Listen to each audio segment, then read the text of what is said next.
Hi, I'm Sonali Rastogi. I'm the founding partner of Morphogenesis and a practicing architect, of course. Morphogenesis is based in India, in Delhi, Mumbai, and Bangalore. I'd like to thank the 27th World Congress of the International Union of Architects for having me here virtually. Of course, I was looking forward to be in Rio, as were probably most of you. But I'm hoping it won't be long before I can be there. So today I'd like to discuss on changes and emergencies, which is the UIA theme, and especially as the reality of the contemporary world has changed, and I believe perhaps it has changed irrevocably. Now, when I was going down the document, I realized that there were two ideas in there which were deeply resonating with some of the work that we've done in the past, and definitely in line with the way we want to see architecture of morphogenesis, as well as hopefully of many other places, especially those dealing with developing and rapidly urbanizing nations. The first idea, symbiosis between popular culture and that of the architects. And the second idea that I resonate with is recognition of countless contributions and pre-existences. Today I have selected three works done over the span of the last 15 years. One about 15 years ago, one about 5 years ago, it's still in construction, and one that finished during the pandemic.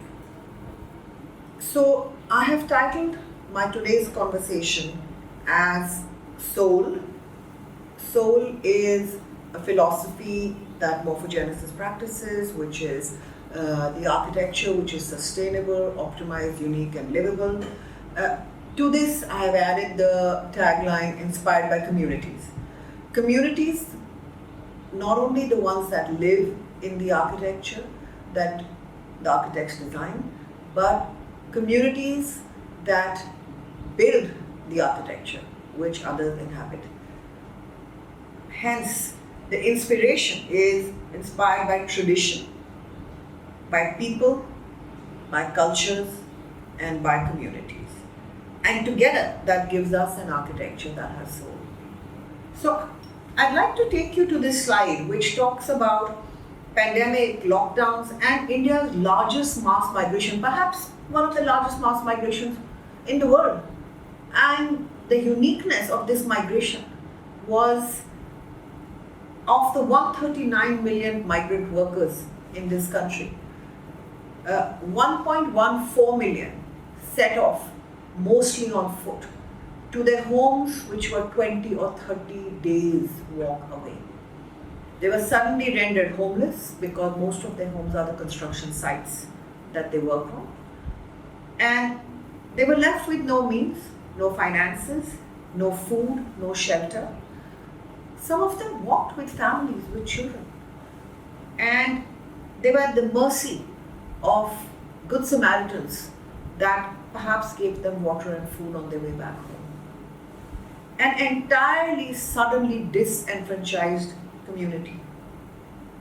Now, why I bring this migrant issue to you today is there is no real estimate, but I believe that more than 50% of these migrants which were walking home were construction workers.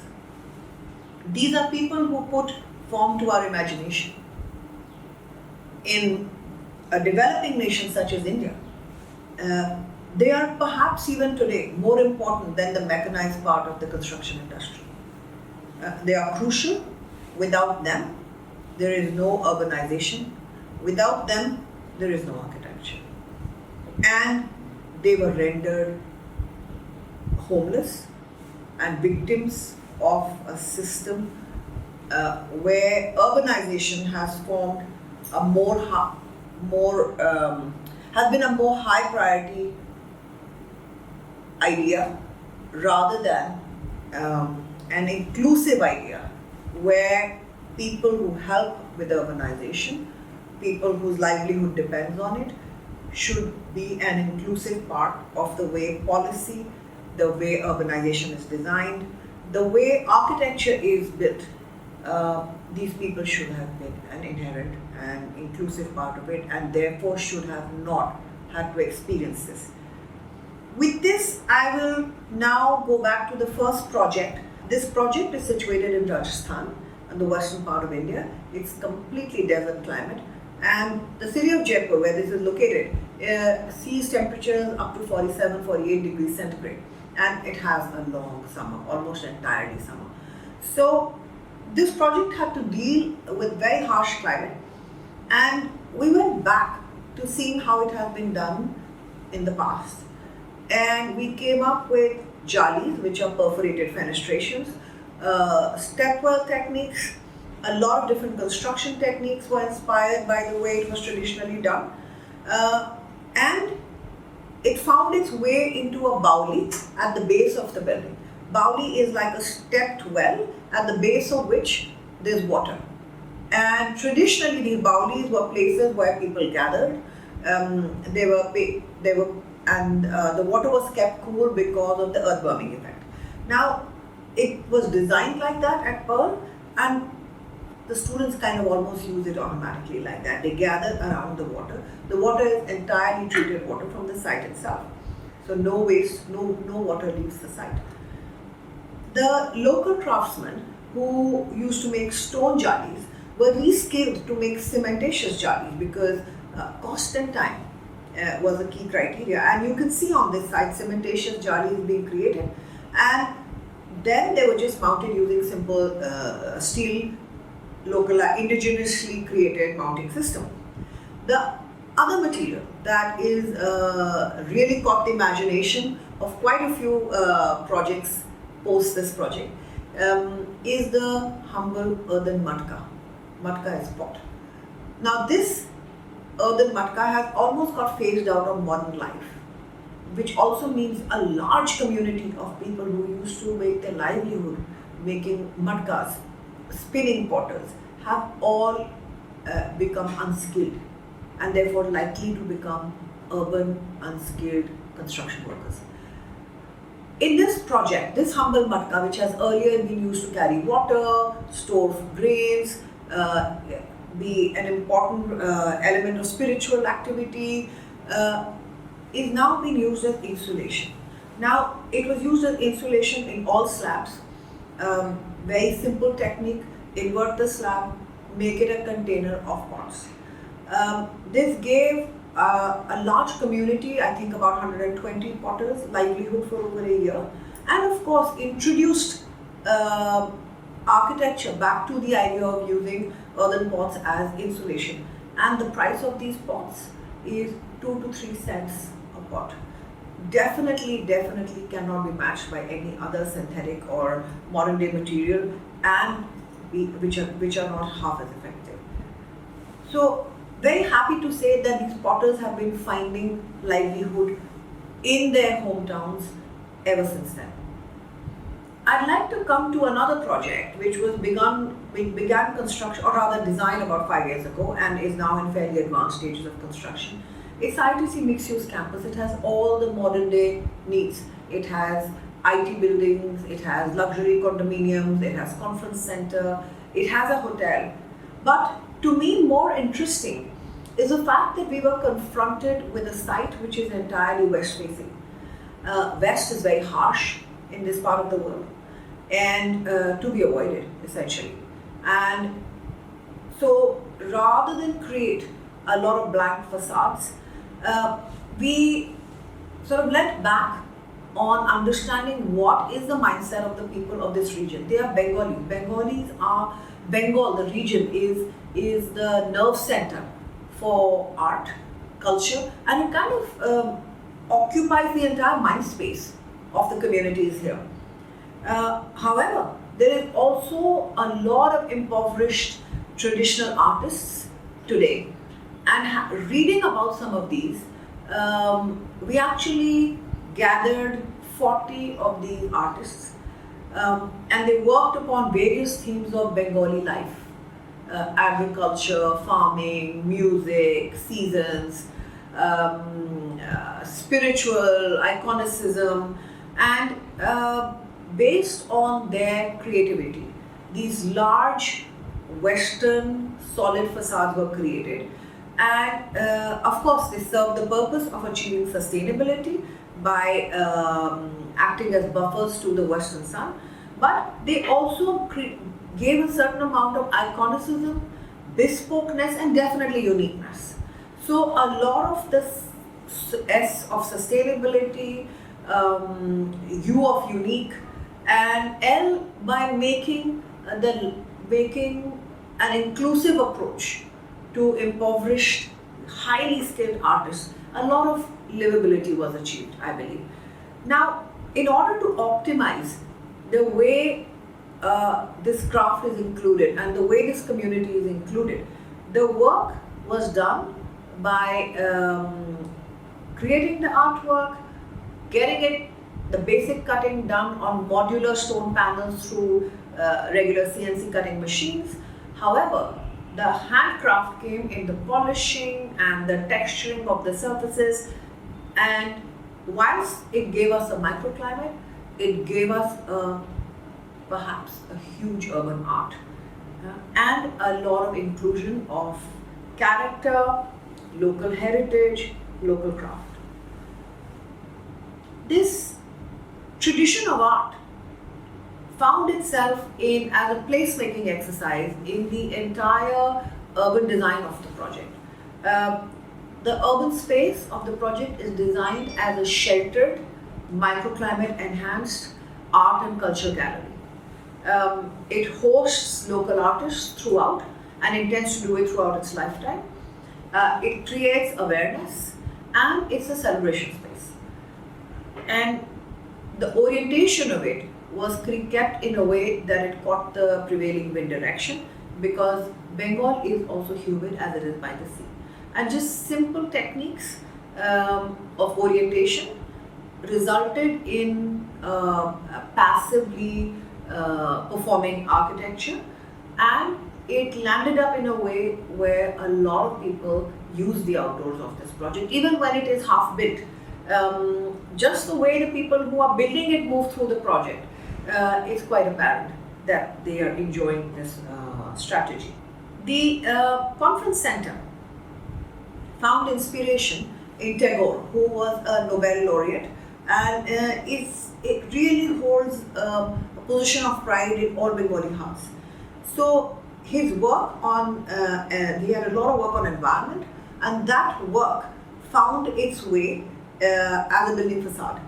And this is also something that was partially machine made and partially handmade, and it carries not just the pride of craft, but carries the honor of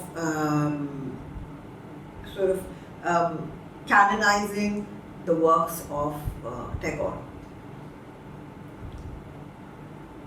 Now, what I think is important here is my learning that the solutions lie in not replicating the past.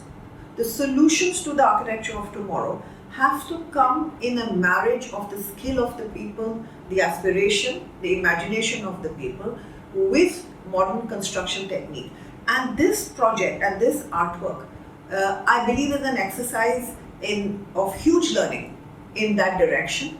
And the Morphogenesis studio is always looking forward to find these opportunities, and we get a lot of learning, a lot of satisfaction, a lot of unusual partners in the act of building, and architecture that is unique and livable.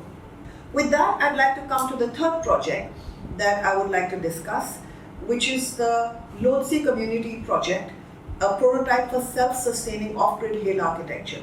So this is a project created on almost a hilltop in the lower Himalayan ranges. I'll just go back to kind of creating a picture for you as to how people live in the hills. In the hills, there are very, very small villages, sometimes individual houses which are at least a 20-minute walk away from the next house. And the communities are very small and scattered across the hills. So quite often, they get left behind in the priority of urbanization, because there's just not enough at one point to provide all modern day amenities as a priority. And Lotse Hill is one such hill. And the top of this hill where this project exists has no electricity connection, no water, and no sewage. So to bring it to the top of the hill could be done, yes, but was it required? Perhaps not. And this project shows us why it is not required.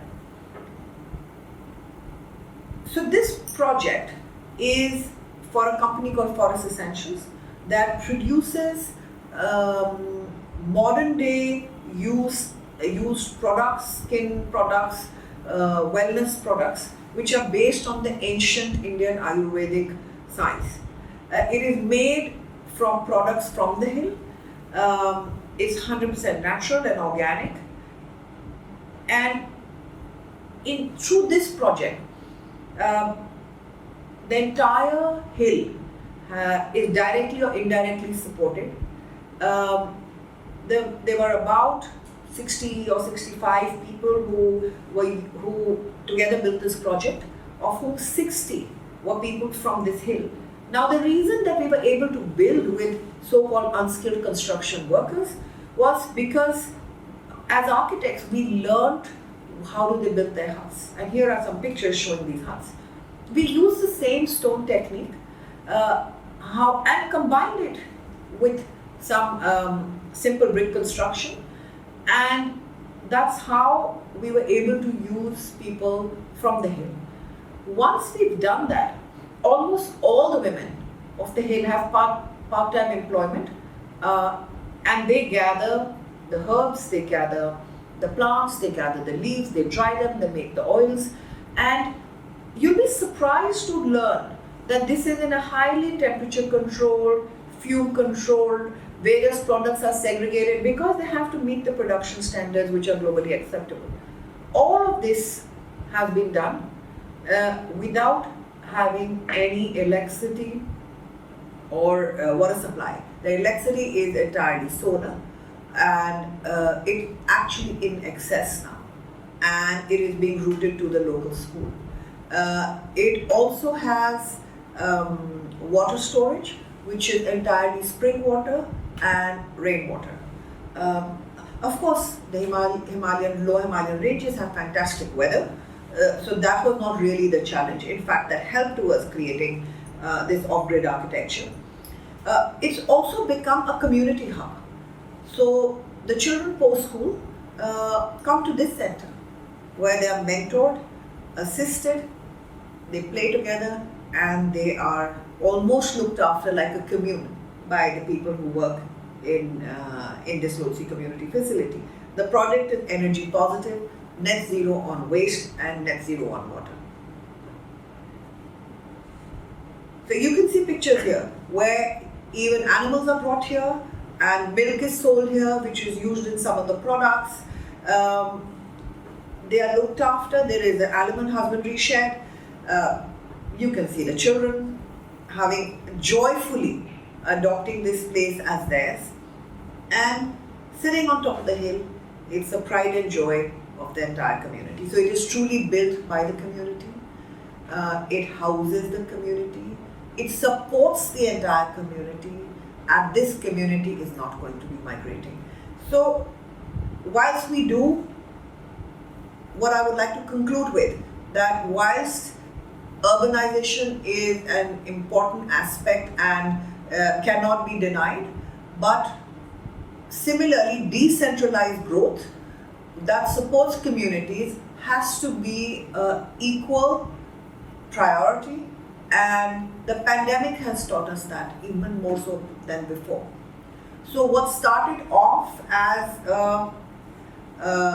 perhaps socially motivated activity at Morphogenesis of reskilling craftsmen, today I believe is the only way this nation can survive, is that decentralized growth and architecture that allows for that is the has to parallelly move with urbanization as we know it. And on this note, I'd just like to leave this thought with all of you. Thank you for having me.